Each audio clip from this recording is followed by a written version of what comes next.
G'day from course 20. Whilst mental illnesses don't discriminate, research tells us that certain sectors of our population are at higher risk of depression and suicide. Officially, around 2,500 suicides are recorded each year, but we know that's about 30% lower than real figures. With stats like this, it's likely you'll come across a family member, work colleague or friend who could do with your support. Maybe you've got a son who's struggling with alcohol, drugs, sexuality, loneliness or a lost relationship. Perhaps you're caring for an older relative who's feeling isolated or struggling to access appropriate support. You might have a neighbour with an existing mental illness, experiencing a family breakdown, unemployed or disengaged. Maybe you know a farmer struggling through drought, financial hardship or other stressful life events. Mental health in Indigenous communities is a significant problem. We have huge rates of Indigenous suicide, depression, transgenerational trauma, just communities that are really, really sad. In the last 12 months we would have had 20 funerals from suicide. There is a deep sadness. I'm from a farm, I have a middle-aged husband and I feel that I wasn't really listening to him and addressing his needs. Basically, I didn't know how, so even though I work, an occupational therapist. Unfortunately, many people have trouble understanding depression. Often we notice changes in those close to us or sense that something isn't quite right, but we aren't sure how to start the conversation. So we say nothing or vaguely intimate that something has changed. Besides the personal struggle, depressed people have to deal with other people's perceptions of depression. Social stigma often translates into inaccurate stereotypes, the end result being that people fight depression on their own instead of seeking help. Suicide can be prevented. Most suicidal people don't want to die, they simply don't want to live with the pain they're currently experiencing. Don't underestimate your abilities to help a suicidal person. Openly talking about suicidal thoughts and feelings can save a life. This resource gives you basic tips to start a conversation about depression and suicide. It's not a substitute for professional support, but rather some practical tips that may make a huge difference in the life of someone you care about. If you are concerned somebody may be at risk of suicide, start a conversation about your concerns. Don't worry about the exact wording. Try not to be leading or judgmental. Listen with patience and compassion. The conversation may seem one-sided. Don't feel you have to fill in the silences or fix the situation unless they're asking for specific help. If you're sincere in your desire to help and comfort, that will come through. You might start with something like, "I'm sorry you're in so much pain. I'm here to support you." Or, "I may not be able to understand exactly how you feel, but I care about you and I want to help. I wanted to check in with you because you haven't seemed yourself lately." One thing that I've learnt over the years is that it's really important to get to know people. And to get to know people, you really need to provide opportunity for them to feel comfortable, to build up trust by listening to people.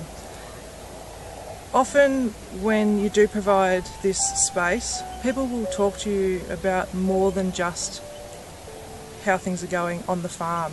Often you'll learn a whole lot more, and I think it's really important to recognise that within our rural communities, people like myself often play much more of an important role than what we realise, and by simply listening to people can actually really help them. Hey Unc, how you going? What have you been up to? Haven't seen you around. Catching any fish? Looking a bit down, Uncle, what's going on? Tell me your story. Or if it's my son, he's angrier than normal and he's not telling me why and he's not eating. Sometimes it's not what they say, it's not what they want, it's what they're not saying. Read it all, pay attention. Bye. Hopefully if I notice somebody was struggling by being able to build a relationship with talking about our industry, whether it's the rain or the cattle prices or whatever, hopefully that will allow them to build a relationship that then I am comfortable to encourage them to seek help. Be aware of things that put people at greater risk of suicide. For instance, a mental illness, poor physical health, a history of suicide attempts, bad things that have happened recently, childhood physical or sexual abuse, or belonging to an at-risk group like men, Indigenous people, the unemployed, prisoners, and gay, lesbian and bisexual people. Describe the things that have caused you concern. The Mental Health First Aid Action Plan is a simple and effective tool to use. The A asks you to approach, assess and assist with any crisis. Be direct with your questions. For example, you could ask, are you having thoughts of suicide? Or, are you thinking about killing yourself?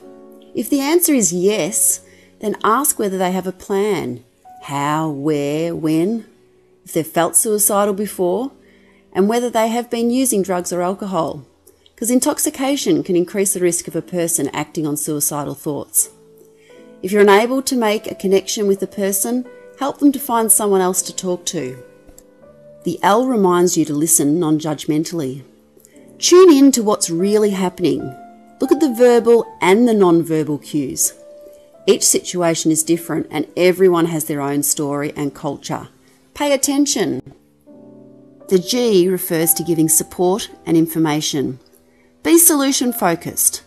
Know what's available in your local area or how and where to access reliable information online and over the phone.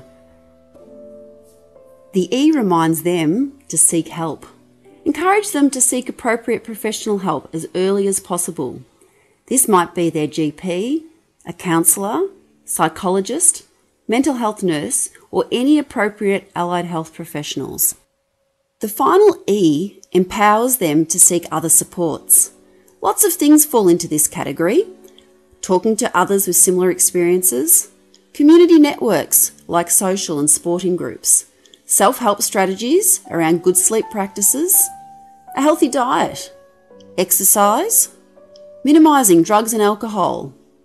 Really, it's anything that brings joy, connectedness, and builds resilience.